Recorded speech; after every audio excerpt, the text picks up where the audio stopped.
tardes. El Centro Gnóstico de Conferencias Uriel les da la bienvenida a este lugar. Les damos la bienvenida a nuestros amigos que en el día de hoy nos sintonizan a través del internet.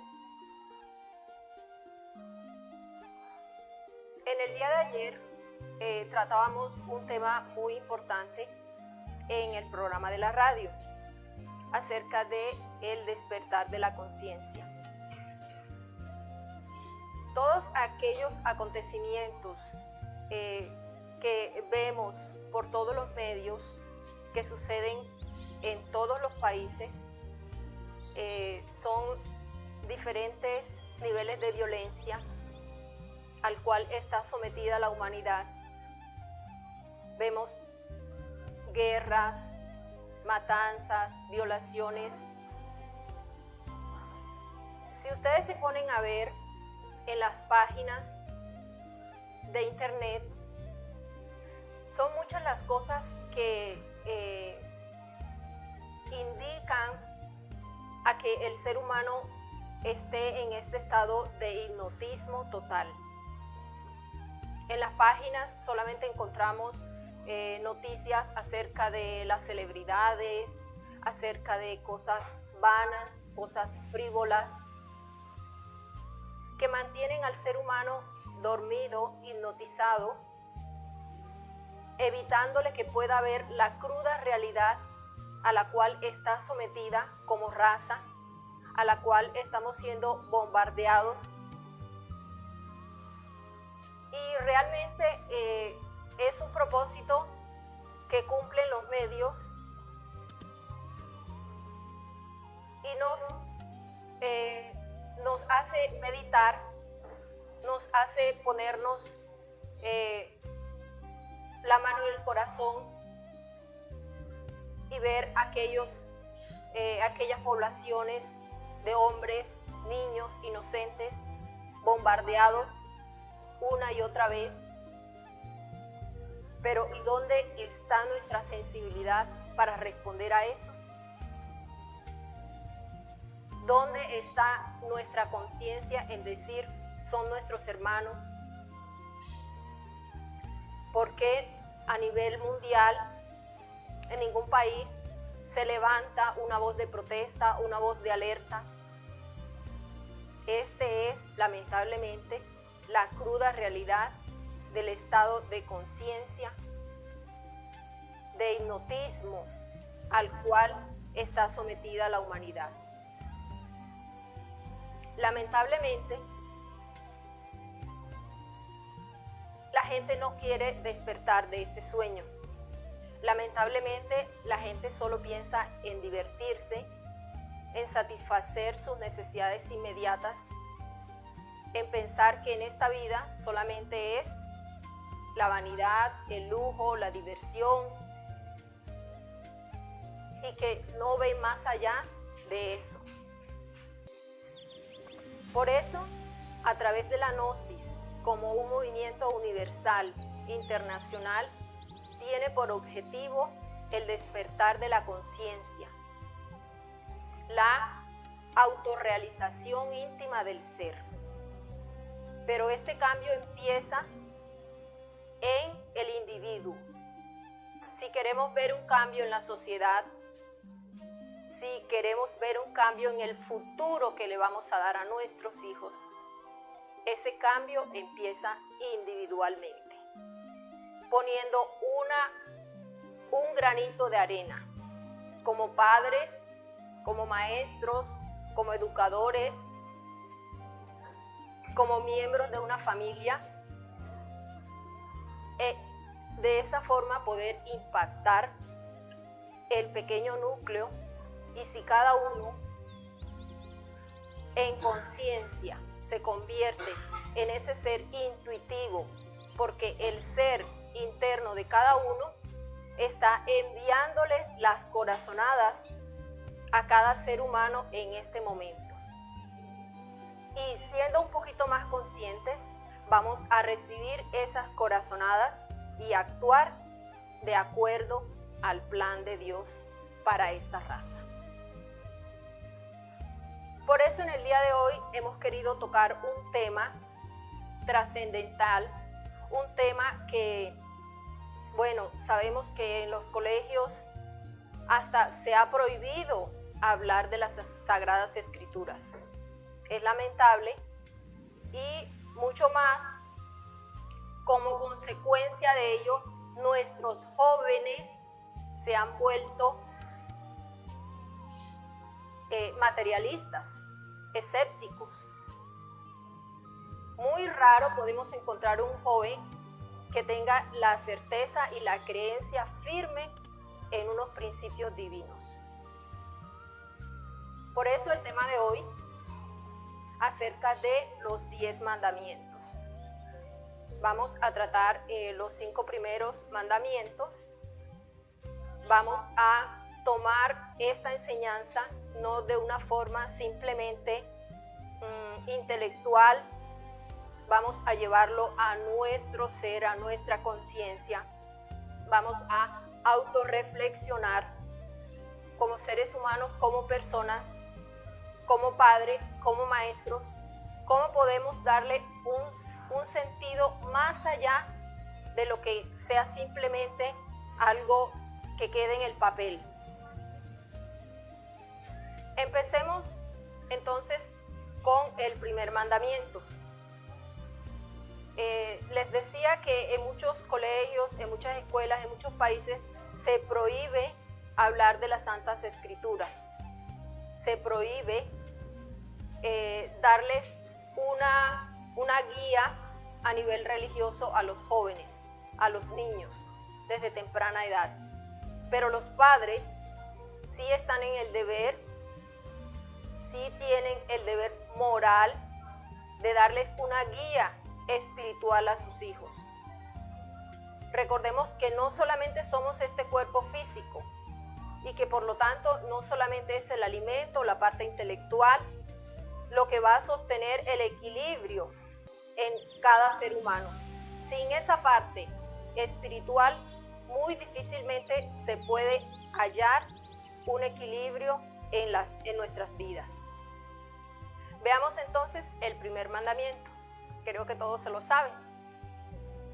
Amar a Dios sobre todas las cosas. Correcto. Ese es el primer mandamiento. Entonces vemos un joven que se enamora. Cuando ve a esa joven que le gusta, que siente inmediatamente amor a primera vista, ¿qué es lo que hace un joven? ¿Qué es lo que hace la juventud? Dame tu número de WhatsApp, dame tu número de celular. Quieren saber dónde vive, qué hace, quién es, conocer a la persona que ellos creen amar. ¿Cómo nosotros vamos a amar a un ser que físicamente no vemos, que físicamente no lo podemos palpar? Debemos conocerlo, debemos acercarnos a él. Pero ¿y qué nos enseña la tradición religiosa acerca de quién es ese Dios? ¿Cómo nos lo pintan? Nos lo pintan allá en los cielos, barbudo, vestido de blanco, esperando que alguno cometa un error para lanzarle un castigo. Entonces nos pintan un Dios de castigo, un Dios vengativo. Ese es el Dios que a nosotros nos han mostrado desde niño. ¿Ustedes realmente creen que exista un Dios así? Podemos dar cabida en nuestra mente hoy en día que como un padre, que es ese que nosotros creemos para nosotros, ese padre va a castigar a sus hijos, va a enviarle enfermedades. Y el concepto general de todos nosotros, cuando nos sucede algo malo, es siempre decir, es que ese es castigo de Dios. Es que Dios me está castigando. Es que soy pecador y merezco este castigo. Entonces, esta falta de conocimiento de este ser nos ha creado un Dios falso. Nos ha creado una imagen falsa de un Dios. Creemos que es un Dios que necesita que le adoremos, que le brindemos pleitesías. Dios no necesita eso. Dios necesita que en tu corazón le reconozcas. Dios necesita que en tu corazón sientas agradecimiento por la oportunidad de tener este cuerpo físico para Él manifestarse.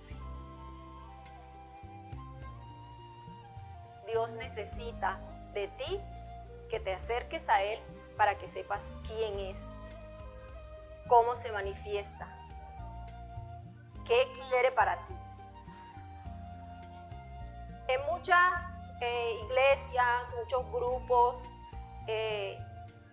los líderes le dicen a sus feligreses, porque todos somos hijos de Dios. Ok, si somos hijos de Dios, las obras de Dios hiciéramos. Pero no podemos decir que vamos a hacer las obras del Padre mientras estemos cargados de defectos, mientras estemos cargados de ese ego animal que nos lleva a cometer los errores, y luego de esos errores vienen las consecuencias. No es que Dios nos esté castigando, son las consecuencias de nuestros actos las que nosotros recibimos. Entonces, ¿de qué forma podemos amar a ese ser? Reconociendo ante todo que ese ser vive en cada corazón, vive en cada ser humano. Pero entonces vamos a las iglesias, allá nos sentimos santos, nos sentimos llenos de la bendición del Padre, cargados con una unción, pero salimos de allí e inmediatamente vamos a insultar a nuestro prójimo, a ofender, a mentir, a fornicar, a rebajarnos en ese estado animal, en ese ego animal que cargamos, y nos olvidamos que al momento que lanzamos una palabra hiriente contra nuestros hermanos, en ese momento estamos ofendiendo, profanando la presencia divina de Dios en ese hermano, sea musulmán, sea chino, sea árabe. Todos dentro de cada uno vive ese ser divino, ese ser real, que podemos acercarnos a Él, podemos encarnar nuestro ser, pero solamente eliminando de nosotros aquellos factores psicológicos, aquellos agregados psicológicos que nos mantienen sumidos en el error, en el pecado y por ende en el sufrimiento. Entonces, para que entendamos que no es ningún ser a las características que nosotros le damos, sino Dios es una presencia, una energía que se encuentra tanto en todos los seres humanos como en cada ser, en los animales, en las plantas, en todas partes, hasta en una piedra podemos encontrar esa chispa, esa energía divina que nos conecta a todos con el universo. Si cada familia, cada ser humano comprende en realidad estos principios divinos, y si en un momento dado nosotros somos conscientes que estamos atentando contra esos principios divinos, entonces si tenemos la capacidad de rectificar nuestros errores, entonces allí estamos acercándonos a ese Dios, a ese ser real, reconociendo en nosotros ese poder y esa divinidad. ¿Alguna pregunta? Entonces, a medida que vamos explicando, si tienen alguna pregunta después de cada mandamiento, entonces pueden levantar la mano y hacer su pregunta. Veamos entonces el segundo mandamiento. ¿Cuál es el segundo mandamiento? El segundo mandamiento dice: no jurarás su nombre en vano, ni darás falso testimonio. Nosotros sabemos que hay un nombre que le pertenece a cada uno de nosotros. Al momento de nacer, nuestros padres escogieron un nombre para nosotros. Pero su nombre interno, el nombre de su padre, ese no es el nombre que nosotros podemos pronunciar fácilmente y decirlo: conozco el nombre de mi padre. ¿Ya? Porque ese nombre es sagrado. Ese nombre, cuando se pronuncia, tiene la capacidad de mover a los elementales, de desatar tempestades. Tiene la fuerza y el poder, ese nombre sagrado, de activar los volcanes, por ejemplo. Nosotros conocemos en la historia religiosa, conocemos esos nombres sagrados, algunos de esos nombres sagrados.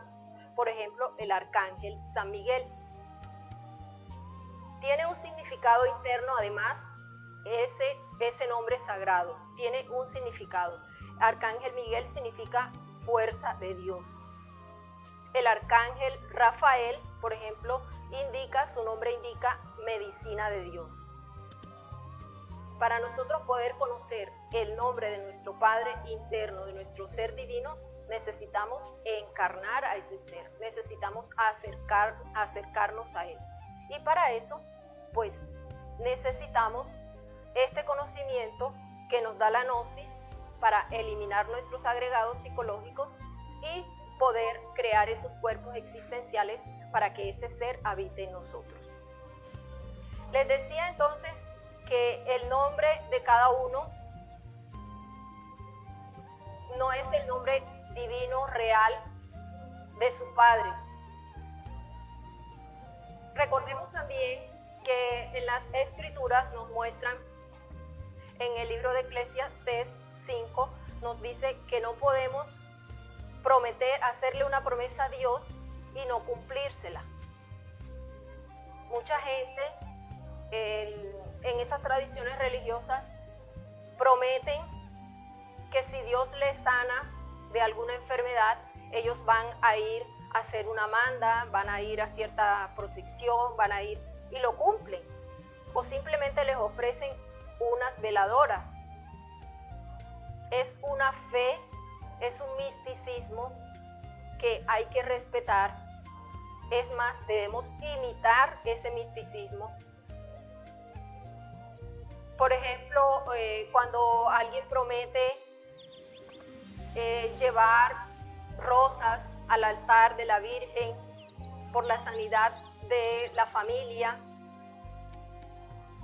entonces son cosas que nos muestran ciertos principios divinos que hoy en día lamentablemente se han perdido. Nosotros vemos que en el almanaque hay un nombre de acuerdo a la fecha de nacimiento de la persona, y antiguamente pues eran más devoción a esos santos y le ofrecían una vela. Es más, a los niños, a los recién nacidos, los bautizaban de acuerdo al nombre según el día en que nacieran, según el día de su santo.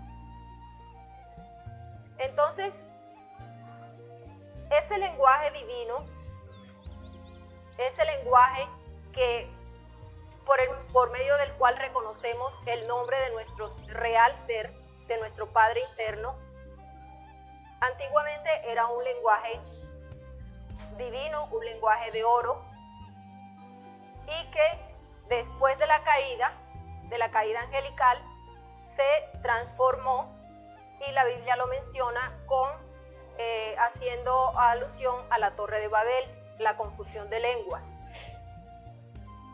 También vemos que la palabra en el libro de Santiago nos dice que no debemos jurar ni por Dios, ni por el cielo, ni por la tierra.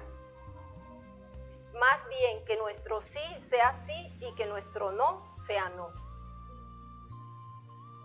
¿Cuánto se ha degenerado hoy en día que a usted le ponen una cita y le dicen, te espero a las 8 de la mañana? Sí voy, espérame. Son las 10 de la mañana y todavía no llega a la cita. Porque esa parte se ha perdido, ¿ya? Ese compromiso, esa responsabilidad donde dices, sí lo hago. Pero también tienes la opción de decir no. Pero la gente quiere tener una imagen falsa y quiere proyectar esa imagen falsa de que sí son cumplidores, de que sí, su palabra sí vale. Pero eso se ha perdido porque hemos olvidado los principios divinos bajo los cuales debe regirse la humanidad. Entonces, que vuestro sí sea sí y que vuestro no sea no.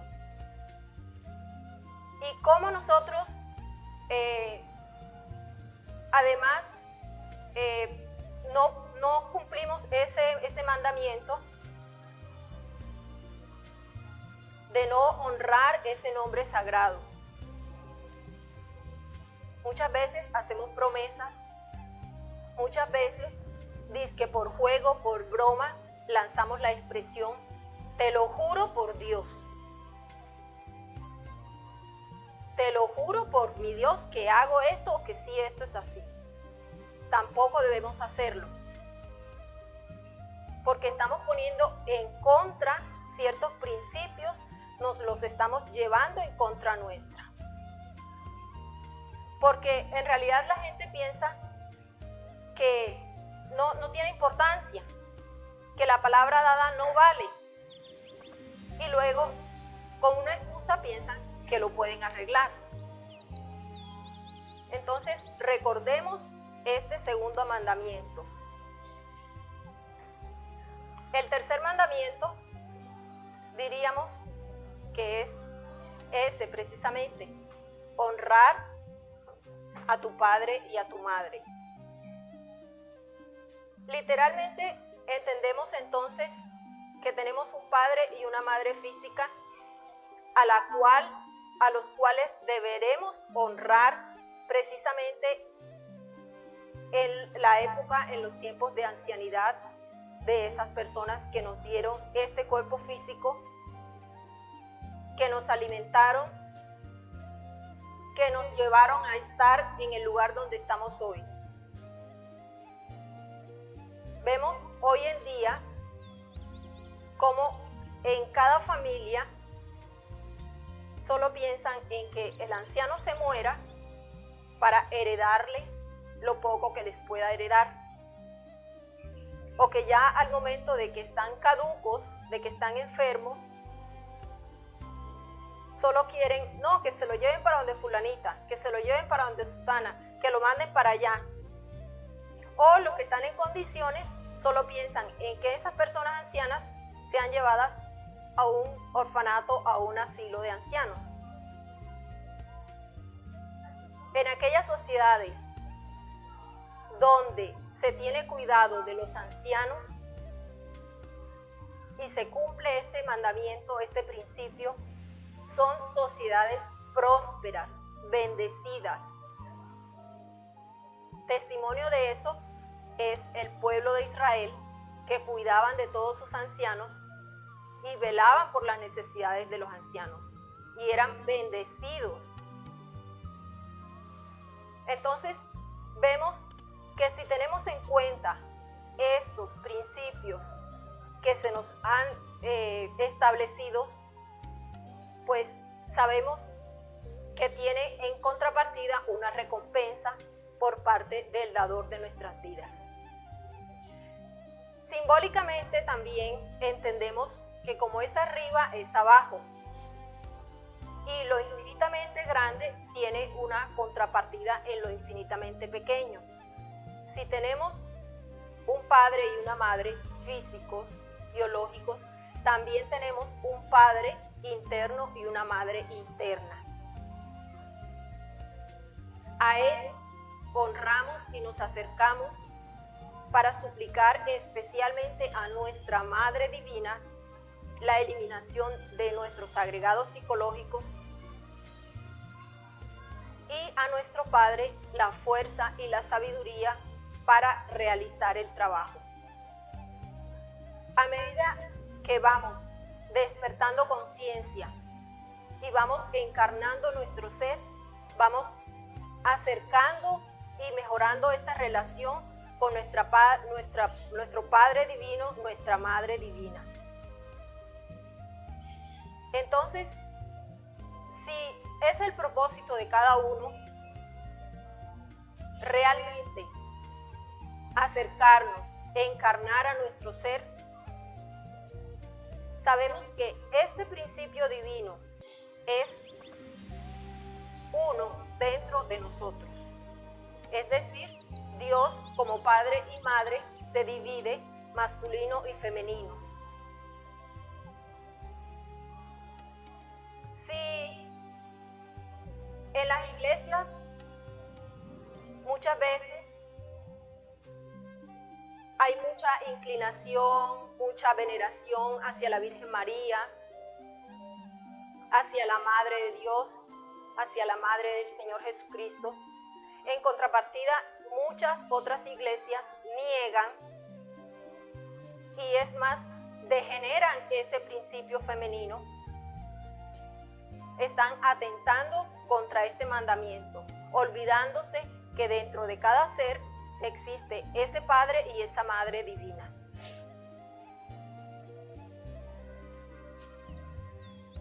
El cuarto mandamiento, que dice santificar la fiesta. Pero ¿a cuáles fiestas se refiere esta ley, este mandamiento? ¿Qué creen ustedes? ¿A qué fiestas se refiere? ¿A los carnavales? Son fiestas religiosas. Son fiestas religiosas que nos recuerdan la conmemoración de un evento divino. Por ejemplo, la cena del Señor Jesucristo el día Jueves Santo, la resurrección, la ascensión de la Virgen María. Estas fiestas están establecidas y están repartidas durante todo el año. Pero vemos qué pasa cuando llega Semana Santa. Se convierte en una parranda santa. Se olvida el misticismo, se olvida la parte esotérica de esos acontecimientos. Porque las iglesias, aquellas que toman la palabra como letra muerta, no le explican a la gente científicamente lo que quieren decir esos acontecimientos. Por ejemplo, la ascensión a los cielos, la Biblia lo llama los cielos, pero nosotros sabemos que son las dimensiones superiores del ser. No explica, por ejemplo, en cierto capítulo, cómo muestra que el apóstol Felipe fue trasladado con su cuerpo físico hacia donde estaba otra persona a la cual le compartió y lo bautizó. A través del conocimiento de la gnosis, se nos explica, se nos quita el velo acerca de todos esos acontecimientos y se entiende científicamente, de modo que nosotros podemos aumentar la devoción, el misticismo y comprender el misterio esotérico detrás de cada acontecimiento. ¿Por qué se dice que son fiestas? Porque estos eventos se relacionan directamente con nuestra alma, son fiestas para el alma, pero se han convertido en un degeneramiento total. Ya no se ve esa devoción, sino que se esperan esas fechas simplemente para disfrutar como si fueran unas vacaciones más. Entonces, las iglesias, promoviendo realmente el sentido esotérico y místico, y los grupos de enseñanza, por supuesto, va a hacer que la gente entienda, comprenda y respete el sentido real de este mandamiento: santificar la fiesta. Y por último, tenemos este mandamiento, el quinto mandamiento, pues, ¿me lo recuerdan? No matarás. No matarás. Bueno, en cierta ocasión estábamos en un parque. Llegó un grupo de una pareja, un señor, una señora. Llegaron compartiendo a cada persona que estaba sentada en las bancas del parque, les estaban compartiendo, y era acerca de los mandamientos. Le leían el primer mandamiento: tú amas a Dios. Sí, yo amo a Dios. El segundo mandamiento: tú lo cumples. Sí. Pero realmente, cuando se habla de mandamientos, enseguida nos sentimos acusados, ¿ya? Nos sentimos culpables. Son esos aspectos psicológicos que internamente nos manejan. Pero en cuanto a este mandamiento, a este quinto mandamiento de no matarás, nosotros tenemos que verlo en una forma global y en una forma general, porque si a cada uno de nosotros nos preguntan: ¿tú has cometido aquí asesinato? ¿Tú has matado a alguien? Pues obviamente todos aquí en esta sala me dirán que no han cometido asesinato. Pero no solamente se mata con un arma, se mata con una mirada, se mata con una palabra, con un gesto, se mata muchas veces con una mala intención, un mal pensamiento que generamos. Veamos entonces: no matarás. Los jóvenes, por la televisión, por la radio, por el cine, por los cuentos, están siendo bombardeados directamente en su mente para llevarlos a cometer este tipo de delitos. ¿Pero cómo? Por supuesto. Veamos. Va uno al supermercado y en la parte donde colocan los cuentos infantiles, encuentra usted esos personajes con unas figuras, unos disfraces, unas armas. Vaya a la tienda de videojuegos y la tecnología ha avanzado tanto que ellos se colocan ese aparato en la cabeza, en los ojos, en los oídos, y la imagen que proyectan es 100% real. ¿Y sobre qué? Guerras, muertes, asesinatos, crímenes. Eso es algo que va directo al subconsciente, al inconsciente de los niños. Pero es más, vamos a la situación familiar de qué es lo que están ellos viviendo. Los pleitos entre los padres, los gritos, las humillaciones. Tú no sirves para nada. No, eres un flojo, eres esto. Los peores calificativos. Y luego el niño enciende la televisión y se encuentra con escenas crueles, sangrientas, de asesinatos. Y el resultado los vemos en las calles, en las pandillas. Es una cuestión sistemática que a nadie le parece una cosa ofensiva, a nadie le parece grave, a nadie le parece nada anormal. Que vean películas, que se expresen en la forma violenta como lo hacen, porque están recibiendo ese bombardeo por todos los medios.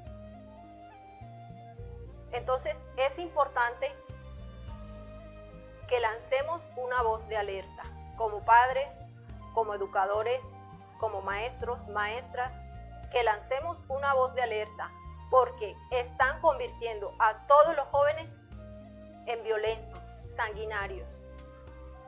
Hoy en día a cualquiera le dan un tiro o una puñalada por un celular, por un par de zapatos, y lo primero que viene a la mente es matar.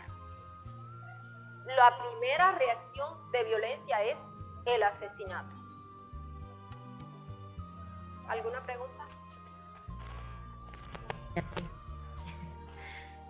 Bueno, la primera es acerca de las fiestas.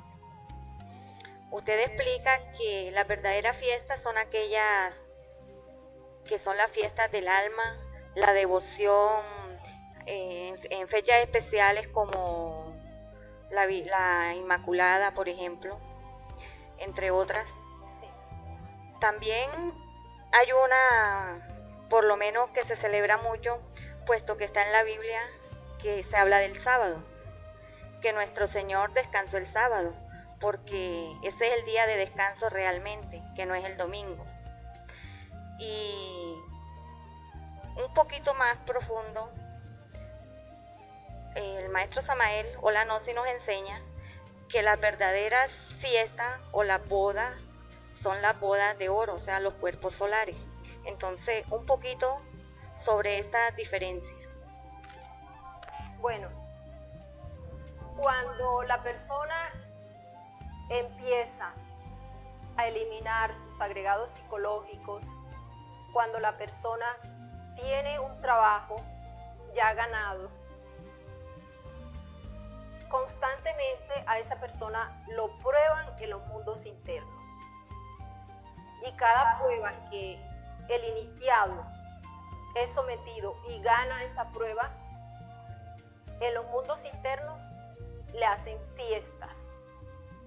No es fiesta para la persona, no es fiesta para nuestro ego, es fiesta para nuestra alma, para nuestro ser interno. Y eso es mérito del ser, porque dentro de cada uno de nosotros hemos liberado esas chispas divinas. Cada parte de nuestra conciencia tiene atrapado una parte de cada parte de nuestros egos tienen atrapadas una chispa de nuestra conciencia. Con el arduo trabajo psicológico de eliminar esos defectos, esa chispa es liberada. Entonces, esas fiestas son en los mundos internos.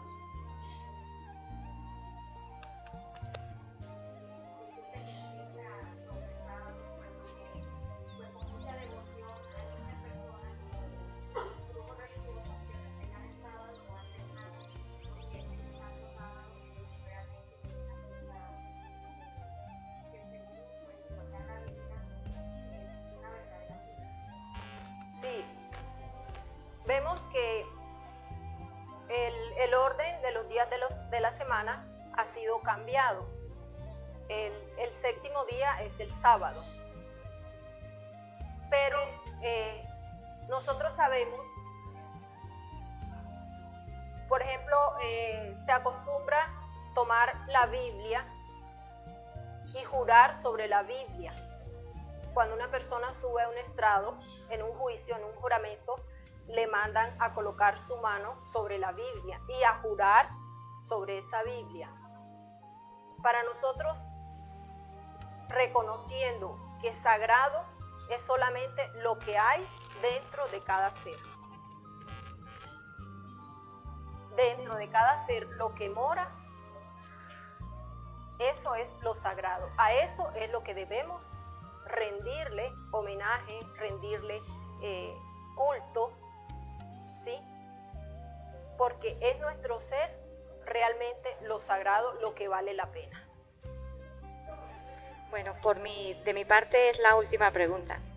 Mirando los 5 mandamientos, pues todos vemos que como uno dice, son fáciles y realmente pues yo no tengo pecados al respecto porque yo no he matado a nadie, yo quiero a mi mamá, quiero a mi papá, no juro su santo nombre. O sea, realmente nada más en el primer mandamiento pues ya yo estoy bien porque estoy salva porque amar a Dios sobre todas las cosas. Entonces si yo hago todo eso, entonces me pregunto, ¿yo qué hago aquí? Porque no tengo pecados. Entonces, tengo que mirar, por ejemplo, cuando tengo ira, cuando tengo envidia, que realmente cada uno de esos defectos, pues, tienen todo de malo de cada uno de esos mandamientos. ¿Me equivoco? Sí, de acuerdo. Sabemos que debemos ser sinceros con nosotros mismos. Nos creemos dichosos, santos y virtuosos. Nos creemos una cosa que no somos. El primer paso para nosotros saber quién somos es reconocernos sinceramente cargados de todos esos errores. Si queremos llegar a la autorrealización íntima de nuestro ser, debemos empezar por reconocer que tenemos ira, lujuria, envidia, gula, pereza. Si queremos llegar allá, primero necesitamos saber dónde estamos, quién somos. Sí, es verdad. Si le muestran los mandamientos a cualquier persona, dice, no, yo los cumplo todos yo los cumplo. Pero en cuanto sale de la iglesia, enseguida ofende a su prójimo, denigra de sus hermanos y se olvida que en cada ser está esa chispa divina y que ofende esa presencia divina. No sabemos quiénes somos hasta que realmente no hagamos un autoconocimiento, autoobservación de nosotros mismos, pero siendo jueces implacables. Porque para empezar, lo que no nos deja hacer el trabajo es eso de querernos mucho. Nos queremos mucho a nosotros mismos. Ay, sí. Nos apapachamos todo el tiempo y somos lo mejor de lo mejor. Para empezar el trabajo psicológico de la eliminación de esos defectos, necesitamos romper con eso. Esa parte que nosotros, el amor propio, el orgullo herido. Basta que salgamos de aquí y nos encontremos una persona que nos diga algo que no nos guste. Inmediatamente se siente herido el ego del amor propio, el ego del orgullo. Entonces allí, cuando se da cuenta la persona, ya ese sentido de la autoobservación se dispara y empieza a crecer y empieza su fe en la Madre Divina. Madre, elimíname este defecto. Cuando entonces arrancamos el trabajo psicológico y un día de autoobservación, un día bien realizado conscientemente de trabajo psicológico, nos ayuda en los mundos internos a despertar así, solo unos instantes. De esta forma comprendemos lo grave que es el hipnotismo en el cual nos encontramos sometidos. Entonces, no tomemos folclóricamente estos 10 mandamientos, sino conscientemente, autoevaluándonos a nosotros mismos. Y lo primero que hacemos es decir, pero mi prima, mi hermana, mi mamá, ella no cumple esto no lo cumple esto. Porque siempre tendemos a ser así, hacia afuera, a mirarle el defecto al otro, a buscarle la caída para señalárselo. Pero no hacemos así, no vamos hacia adentro, no reconocemos que no somos, sino, como dice el maestro Samael, unos pobres gusanos del lodo de la tierra. Eso no lo queremos reconocer, eso duele reconocerlo, eso duele reconocer. Y sobre todo, si ya en los mundos internos nos muestran lo que somos, aún es más doloroso. Entonces, la única forma en que podemos despertar conciencia y ver realmente quiénes somos es a través del autoconocimiento. ¿Alguna otra pregunta? Beatriz, se nos dice que los mandamientos nos los entregó Dios a través de Moisés, nacido de las aguas, ¿no? Se llama Moisés, nacido de las aguas. Aparte de eso, fue en el monte, o sea, que subió una montaña y se lo entregaron en piedra. Sí. ¿Esto qué significa para la enseñanza, para nosotros, para ese trabajo? Bueno, nosotros sabemos que muchas veces se habla de encontrar la piedra filosofal, de la búsqueda de la piedra. En la Biblia hace referencia metafóricamente a la piedra, cuando Jesús le dice a Pablo, Pablo, tú eres piedra y sobre ti edificaré mi iglesia. A Pedro, perdón. Este es un simbolismo que hace referencia al sexo. La piedra simbólicamente hace referencia al sexo porque no podemos quitar ese poder, esa fuerza sexual, esa energía por medio de la cual vamos a encarnar nuestro ser, vamos a autorrealizarnos. Ninguno de los aquí presentes se puede santificar si no es por medio del sexo.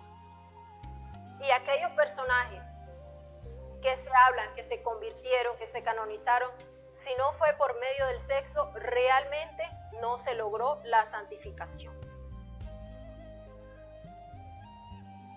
Hace referencia a las Sagradas Escrituras también cuando menciona que la piedra de escándalo, que fue roca de escándalo, la cual desecharon los edificadores.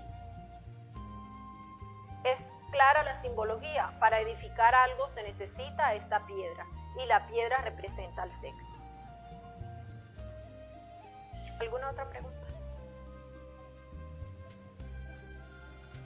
Bueno, si no hay más preguntas,